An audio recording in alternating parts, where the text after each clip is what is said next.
안녕하세요. 반갑습니다. 하나님의 은혜와 평강이 늘 함께하는 수요일 되시기를 바라고 기도합니다. 이번 주 우리 계속해서 그리스도인의 교제 두 번째 구절인 히브리서 10장 24절 25절을 외우고 있습니다. 오늘도 함께 우리 마음을 모아서 이 말씀을 함께 암송해 보도록 하겠습니다. 히브리서 10장 24절 25절 서로 돌아봐 사랑과 선행을 격려하며 모이기를 피하는 어떤 사람들의 습관과 같이 하지 말고 오직 권하여 그날이 가까움을 볼수록 더욱 그리하자. 세 번역으로 외우겠습니다. 히브리서 10장 24, 25절 말씀. 그리고 서로 마음을 써서 사랑과 선한 일을 하도록 격려합시다.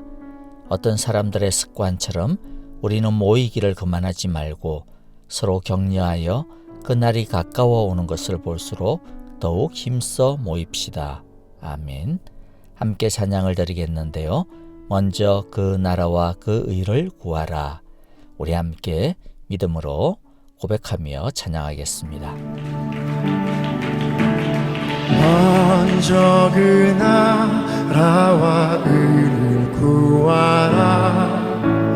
그 나라와 그 의를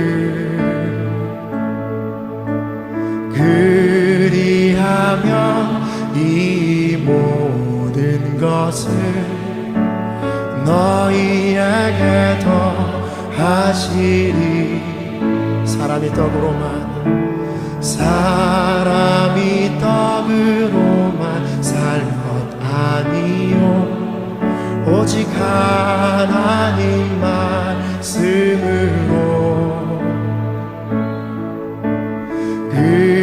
그리하면 이 모든 것을 너희에게 더하시리라.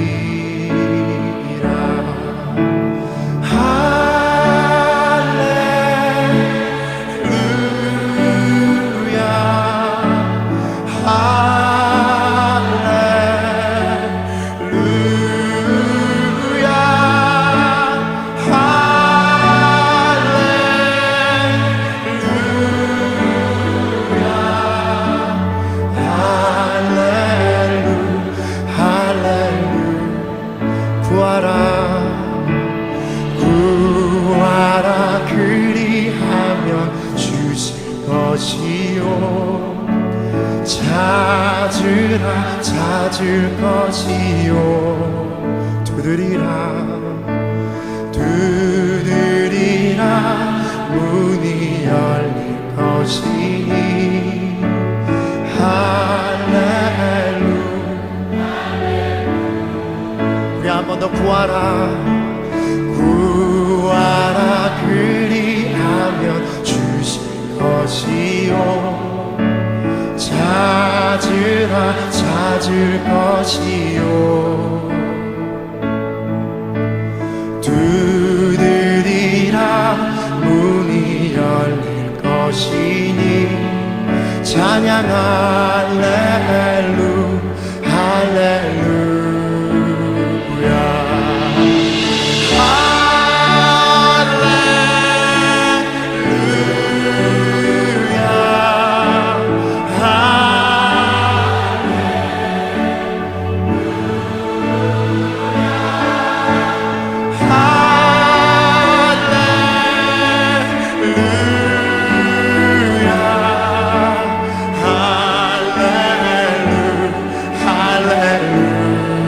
찬양 할렐루야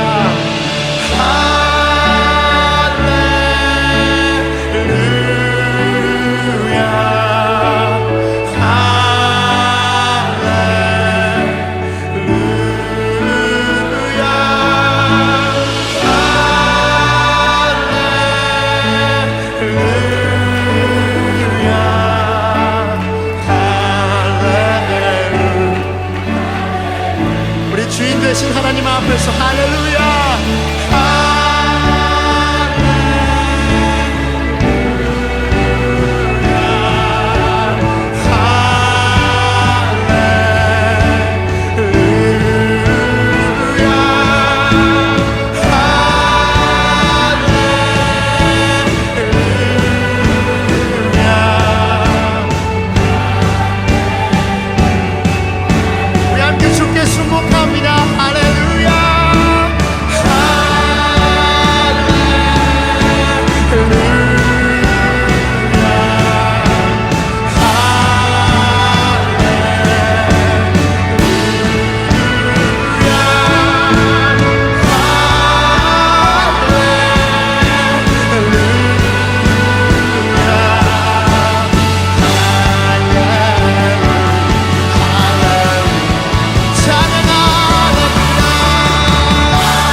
우리 만유의 주제 되신 주님께 할렐루야.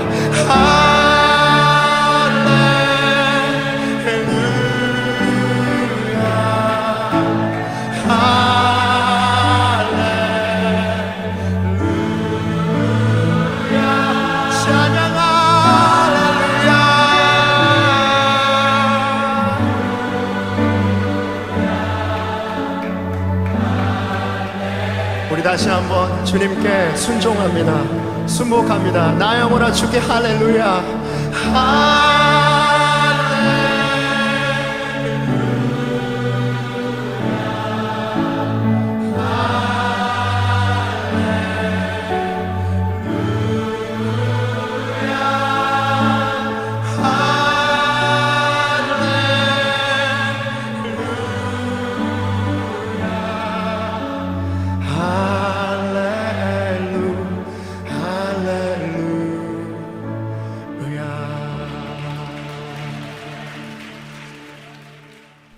이제 우리 말씀을 봅니다. 오늘 말씀은 로마서 14장 13절부터 23절입니다. 13절 제가 읽습니다. 그러므로 이제부터는 서로 남을 심판하지 맙시다. 형제자매 앞에 장애물이나 걸림돌을 놓지 않겠다고 결심하십시오. 내가 주 예수 안에서 알고 또 확신하는 것은 이것입니다. 무엇이든지 그 자체로 부정한 것은 없고 다만 부정하다고 여기는 그 사람에게는 부정한 것입니다. 그대가 음식 문제로 형제자매의 마음을 상하게 하면 그것은 이미 사랑을 따라 살지 않는 것입니다. 음식 문제로 그 사람을 망하게 하지 마십시오. 그리스도께서 그 사람을 위하여 죽으셨습니다. 그러므로 여러분이 좋다고 여기는 일이 도리어 비방거리가 되지 않도록 하십시오. 하나님의 나라는 먹는 일과 마시는 일이 아니라 성령 안에서 누리는 의와 평화와 기쁨입니다. 그리스도를 이렇게 섬기는 사람은 하나님을 기쁘게 해드리고 사람에게도 인정을 받습니다. 그러므로 우리는 서로 화평을 도모하는 일과 서로 덕을 세우는 일에 힘을 씁시다. 하나님이 이룩해 놓으신 것을 음식 때문에 망치는 일이 없도록 하십시오. 모든 것이 다 깨끗합니다. 그러나 어떤 것을 먹음으로써 남을 넘어지게 하면 그러한 사람에게는 그것이 해롭습니다. 고기를 먹는다든가 술을 마신다든가 그 밖에 무엇이든지 형제나 자매를 걸려 넘어지게 하는 일은 하지 않는 것이 좋습니다. 그대가 지니고 있는 신념을 하나님 앞에서 서로 간직하십시오. 자기가 옳다고 생각하는 일을 하면서 자기를 정죄하지 않는 사람은 복이 있습니다. 의심을 하면서 먹는 사람은 이미 단죄를 받은 것입니다. 그것은 믿음의 근거에서 한 것이 아니기 때문입니다. 믿음에 근거하지 않는 것은 다 죄입니다. 우리는 때로 성경은 진리이기 때문에 옳은 것을 위해서는 어떤 것도 타협해서는 안 된다라고 하는 강박증을 가질 위험이 있습니다. 맞습니다. 우리는 본질적인 진리에 대해서는 성경의 말씀처럼 피 흘리기까지 싸워야 합니다. 그러나 죽고 사는 문제가 아닌 천국이냐 지옥이냐가 아닌 취향의 문제이거나 또는 방향성의 문제이거나 또는 심지어 오늘 본문의 말씀처럼 믿음의 강하고 약함의 문제인 경우에는 용납하고 배려하는 것을 잊지 말아야 합니다. 15절을 보겠습니다. 그대가 음식 문제로 형제자매의 마음을 상하게 하면 그것은 이미 사랑을 따라 살지 않는 것입니다. 음식 문제로 그 사람을 망하게 하지 마십시오. 그리스도께서 그 사람을 위하여 죽으셨습니다. 믿음이 강한 사람은 고기를 자유롭게 먹을 것입니다. 그것은 잘못된 것이 없는 것처럼 보일지도 모릅니다. 그러나 이 믿음 강함의 자유로 인하여서 적어도 두 가지 문제의 걸림돌이 생기고 있다고 하는 것을 15절이 가르쳐주고 있습니다. 첫 번째 걸림돌이 무엇입니까? 자유로 인해 사랑을 따라 살지 않게 된 것입니다. 자기의 믿음은 지켜설지 몰라도 사랑을 잃어버렸습니다. 더군다나 다른 믿음이 약한 사람이 이로 인하여서 괴로워하고 시험을 받고 있는 줄을 알면서도 별로 신경 쓰지 않고 도리어 그 사람의 믿음 없는 것 때문에 자신에게 걸리적거리는 것이 짜증스럽고 기분 나빠서 의도적으로 계속 그렇게까지 했다면 순종의 가장 근본 정신인 사랑을 잃어버린 것일 것입니다. 아니, 사랑을 의도적으로 외면한 것입니다. 그것은 참된 순종이라 인정받을 수 없을 것입니다. 두 번째 걸림돌이 무엇입니까? 믿음 강한 사람의 자유로 인하여서 믿음이 약한 사람이 망하게 된 것입니다. 강함의 자유가 약한 자를 망쳐버리게 된 것입니다. 여기서의 망함은 믿음 약한 사람이 구원을 잃어버렸다라고 하는 뜻은 아닐 것입니다. 그러나 믿음이 약한 사람의 믿음이 성장하는 데 있어서 큰 걸림돌이 될 수 있다라고 하는 뜻입니다. 사실 우리는 이것을 우리 주위에서 심심찮게 보게 됩니다. 예를 들면 아주 믿음이 신앙적으로 엄격한 분위기에서 자란 아이들의 그러한 신앙들이 보면요, 신앙이 자라면서 오히려 신앙에서 어긋나고 방황하는 것을 심심찮게 보게 되어지죠. 자, 따라서 바울은 믿음이 강한 사람들에게 이렇게 말하고 있습니다. 여러분이 믿음이 약한 형제들을 업신여기면서 자신의 자유로운 행동을 바꾸지 않는다면 다음과 같은 사실을 잊고 있는 것입니다. 그럼 도대체 무엇을 잊고 있는 것일까요?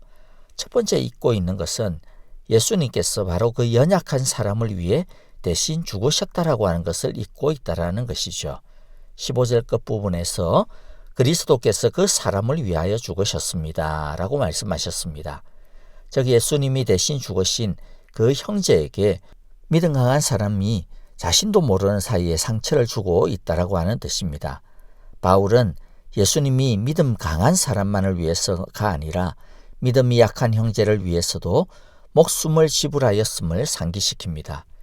예수님이 믿음이 약한 형제와 자매를 위해 죽으셨다면 우리는 그야말로 세심하게 이들을 보살피고 이들의 생각을 존중하는 것이 마땅할 것입니다.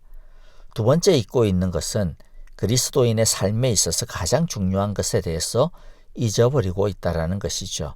17절에 하나님의 나라는 먹는 일과 마시는 일이 아니라 성령 안에서 누리는 의와 평화와 기쁨입니다 라고 말씀합니다. 우리는 그냥 마음대로 먹고 살기 위해서, 자유를 즐기기 위해서 하나님의 백성으로 부름받은 것이 아닙니다. 도리어 성령 안에서 누리는 의와 평화와 기쁨을 위해 부름받았고 그것을 누립니다. 그런데 이 의와 평화와 기쁨은 단순히 우리 자신만을 위한 것이 아닙니다. 왜냐하면 하나님의 선하시고 기뻐하시고 완전하신 뜻을 따르는 의와 평화와 기쁨이어야 하기 때문입니다. 결국 우리 자신을 위해서뿐만 아니라 다른 믿음의 형제자매들의 의와 평화와 기쁨을 가져다주는 행동을 해야 하는 것입니다.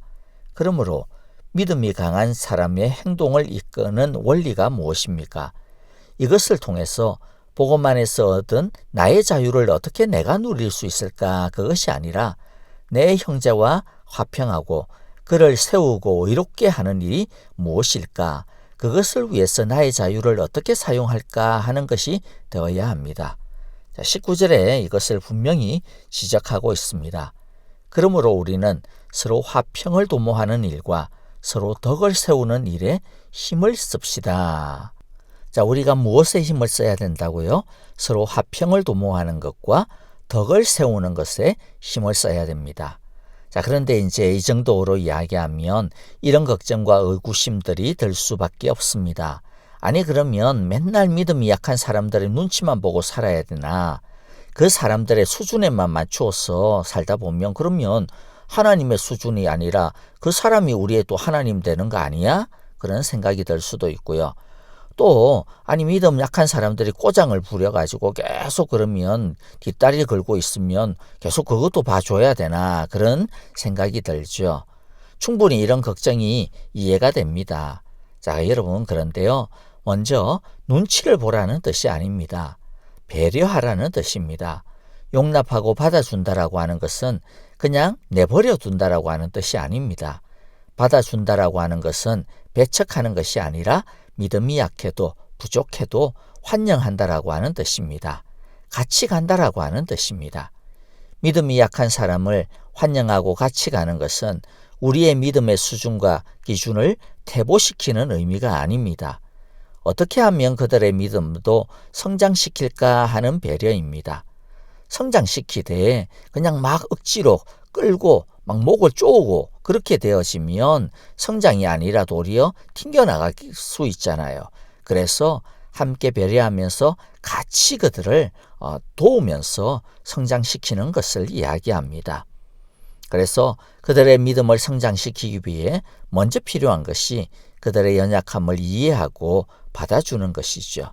믿음이 강한 사람들이 믿음이 약한 사람들의 보폭에 보조를 맞추어 주는 것을 이야기합니다. 그러나 멈추어 있는 것은 아니죠. 조금 더뎌 가더라도 계속 전진하는 것입니다. 그래서 힘이 약한 사람들이 강하고 빠른 사람들을 막 따라가려고 하다가 금방 지쳐서 쓰러져 버리면 안 되지 않겠습니까? 그래서 우리들이 함께 덕을 세우기 위해, 함께 성장하기 위해 같이 걸어가는 것입니다. 또 믿음이 약한 것이 벼슬이 되어서 꼬장을 부리는 정도까지 되었다면 그것은 믿음이 약한 것이 아니라 좀 악한 정세가 나타나는 것이 되겠죠. 다른 것에 대해서는 받아들이지만 틀린 것에 대해서는 받아들이는 것이 아니라 돌이킬 수 있도록 도와줘야 합니다. 다만 이때도 중요한 것은 그 약함과 악함이 바르게 되어질 수 있도록 도와 덕을 세워나가는 것이 가장 중요한 것임을 우리가 잊지 말아야 할 것입니다. 우리 이제 마지막으로 그러면 어떻게 강한 자와 약한 자가 함께 살아갈지에 대해서 이제 정리를 한 가지 해보도록 하겠습니다. 22절에 보니까 그대가 지니고 있는 신념을 하나님 앞에서 스스로 간직하십시오. 자기가 옳다고 생각하는 일을 하면서 자기를 정죄하지 않는 사람은 복이 있습니다. 자, 무슨 뜻일까요? 어떤 행위들은 충분히 논란의 여지가 있는 것들이 있습니다. 아마 많은 것들이 여기에 해당되리라고 생각을 합니다. 교회 안에서도 그렇고 가정 안에서도 마찬가지입니다. 만일 성경에서 명시적으로 금하거나 명령하지 않는 것이 있다면 자신의 견해를 남에게 밀어붙이거나 주장하거나 하지 말고 하나님 앞에서 스스로 간직해야 합니다. 즉 자신에게 적용하고 자신을 돌아보라는 것입니다. 그렇다고 해서 어떤 문제에 대해서 그냥 아무 의견도 말하지 말고 입을 다물고 살아야 된다라고 하는 뜻은 아닙니다. 다만 너무 자신의 생각을 절대화하지 말라라는 것이죠. 고집하거나 또 강요해서도 안 됩니다. 다른 사람을 함부로 판단하고 정죄해서도 안 됩니다. 도리어 다른 의견에 귀를 열어야 합니다. 여러 가지 다양한 의견이 있을 수 있는 것들이나 비본질적인 것에 대해서는 우리는 서로의 양심의 자유를 존중해 주어야 합니다. 내 생각, 내 판단, 내 견해, 내 컬러를 존중받고 싶은 그대로 우리는 다른 사람의 생각, 판단, 견해, 컬러를 또 인정해 줄 알아야 합니다. 우리는 나의 덕을 세우는 것, 나의 성장뿐만 아니라 다른 형제자매의 인격 성장과 신앙의 인격을 위해서 세워주고 또 세움받는 존재임을 기억해야 합니다. 덕을 세우는 것, 이것이 우리의 공통의 마음과 목표임을 기억합시다. 하나님 나라의 걸림돌이 되지 말고 디딤돌이 되는 우리 모두가 되기를 바랍니다. 주님의 기도를 드리겠습니다. 하늘에 계신 우리 아버지, 아버지의 이름을 거룩하게 하시며 아버지의 나라가 오게 하시며 아버지의 뜻이 하늘에서와 같이 땅에서도 이루어지게 하소서. 오늘 우리에게 일용할 양식을 주시고 우리가 우리에게 잘못한 사람을 용서하여 준 것 같이 우리 죄를 용서하여 주시고 우리를 시험에 빠지지 않게 하시고 악에서 구하소서. 나라와 권능과 영광이 영원히 아버지의 것입니다. 아멘. 찬양과 더불어 기도하겠습니다. 우리 제니 선생님과 우리 자녀들 모든 성도님들과 교회의 건강과 안전을 위하여 기도해 주시기 바랍니다. 우리의 자유를 서로의 덕을 세우는 데 사용하게 하소서라고 기도합시다. 하나님의 사랑이 가득한 수요일이 되시기를 원하고 기도합니다. 감사합니다. 안녕히 계십시오.